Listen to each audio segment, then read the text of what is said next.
Ahojte, ja som Anet Ahojte, ja som Tomáš. a obaja máme pretlak práce a sme non-stop v jednom kole.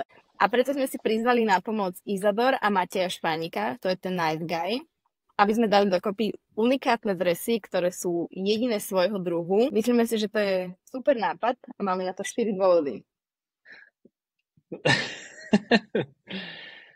Keďže sme partička ľudí, ktorí sú súčasťou teda komunity, marketérov, dizajnérov, kreatívcov, sme proste v jednom kole a tiež vnímame varovné signály, ktoré nám dáva naše telo a aj náš mozog. A práve jeden z dôvodov je, že by sme radi rozšírili povedomie o mentálnom zdraví v práci, lebo to hrotíme až do toho momentu, že môžeme dostať defekt a to nechceme. Chceme raz a navždy previazať dve komunity, cyklistov a hrotičov, lebo toto kombo odjak živa patrí k sebe a všetci to vieme, len nikto to nepovedal takto nahlas.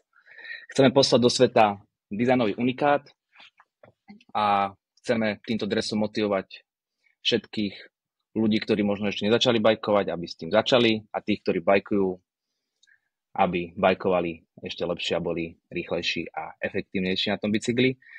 A v neposlednom rade chceme mať srandu, alebo bez srandy to nejde. A ideme sem pozvať aj odborníka na slovo vzatého, Martina Veliča z Izador, aby nám povedal on za seba, alebo teda za nich, že prečo si on myslí, že to je dobrý nápad. Ahoj Martin. Ahoj Anet. Ahoj. Tomáš. Ahoj. No Maťo, skús nám teda povedať, že či sú podľa teba cyklisti hrotiči aj v práci? Ja si myslím, že skôr áno ako nie, ale teda len vychádzam zo svojej bubliny, zo svojich kolegov, možno sám zo seba, ale áno, akože tá nejaká súťaživosť z toho bicykla sa prenáša určite aj do tej práce potom neskôr. A čo tebe osobne pomáha vypnúť od práce? Čo ti pomáha balansovať ten pracovný stres? No práve určite ten šport.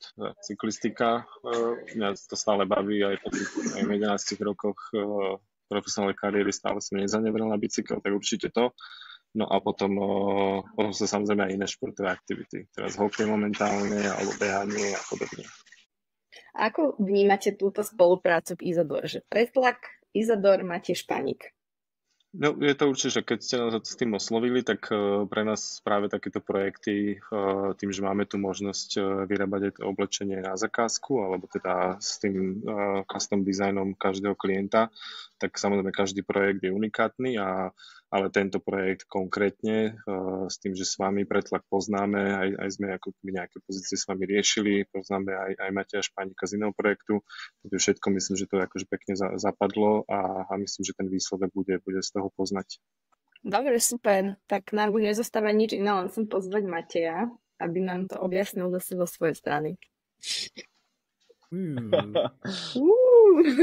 No dobre. Ahoj Matej. Ahoj. No čaute. Jako? Dobre. Máme pretlak práce a sme non-stop v jednom kole. No, tak to poznám, no. No dobre, tak ďakujem, že si tu, dúfam, že nás počuješ. A rovno sa ťa opýtam teda, že ako vnímaš túto našu spoluprácu, prečo si na ňu prikývol, určite vieme o tebe, že máš kopec práce a sme veľmi radi zároveň, že si našiel čas aj na takýto projekt. No tak vlastne, keď si mi volal prvýkrát pred pár týždňami, alebo pred pár mesiacmi, tak bol som už v čase, kedy som bol dosť akože zaneprázdnený, ale vlastne robiť dres pre cyklistický dres je vždy akože zaujímavý projekt a vlastne je to šanca spraviť niečo pekné a niečo hravé, takže prestal som robiť na všetkých klinických veciach a začal som pripravovať dres pre pretlak. Super. A čo ťa pri tom dizajne inšpirovalo? My tam vidíme za určite tvoj rukopis. Ako si pristupoval pri tvorbe tohto dizajnu?